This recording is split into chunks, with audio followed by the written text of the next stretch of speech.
All right. Big apple, big cherry, big smoke. It was the eve of a new millennium, and I was graduating from college with a goal so ambitious I didn't dare tell anybody about it.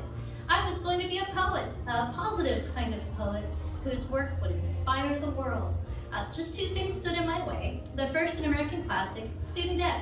I needed a job that paid real money right away.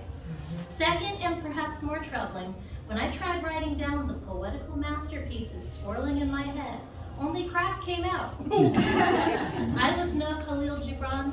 I was beginning to suspect I wasn't even fully me yet. And so I pushed lofty, unlucrative aspirations aside, scored one very lucky interview in New York City, and landed an analyst job at a Wall Street investment bank. So how in the world did a Spanish lit major with zero to no finance background manage to acquire a coveted iBanking position? I had landed in a department of true eccentrics. Boss man Boris fancied himself a great patron of the arts and filled his corner office with paintings and sculpture. His pièce de résistance was a massive cherry red sculpture of, well, a gigantic cherry, so big it required a personal plinth to support it. None of us knew quite what to make of the cherry. Boris said that's what made it good art. Wes was a kind and fatherly type, on the cusp of an extremely well-heeled retirement, who had long since ceased to even try to pretend to do banking work. He was the longtime mayor of a legendary small town in Connecticut. Paul Newman lived there, and he could and did tell his stories all day. But my favorite banking misfit was Krusty Jack Devonshire, that is his real name, our IT guy, who was this close to finishing his novel. Day after day, he filled his screen with tiny type that was not code, his inbox soaring sky high with overdue work requests. Boris proudly enabled this total dereliction of IT duty and celebrated with vodka shots and opera arias when Jack's novel was eventually published to raving reviews.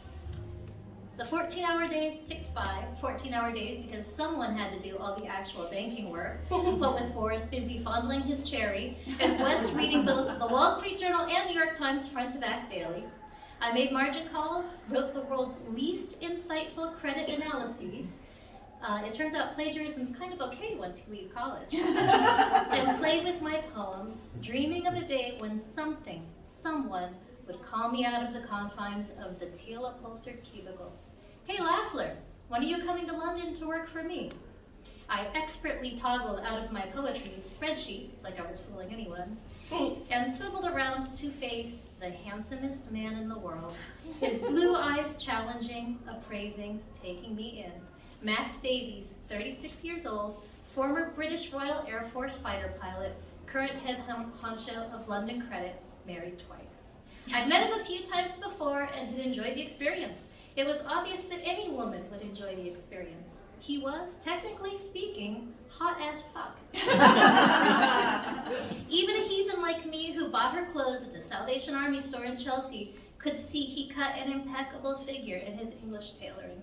No gaudy pinstripes, nothing dandy. He just looked fun, right, good. The body under the perfect suit, it was perfect. His bearing, I'm pretty sure it was the first time I'd ever noticed a man's bearing.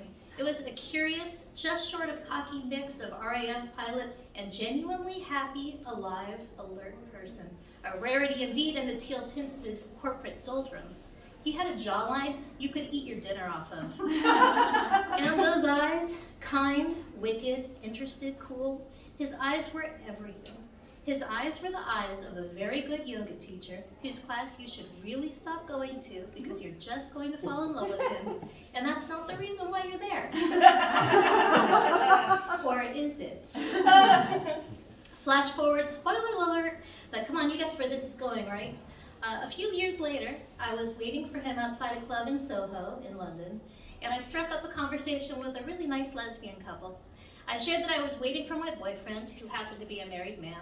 It felt so good to occasionally be honest with strangers.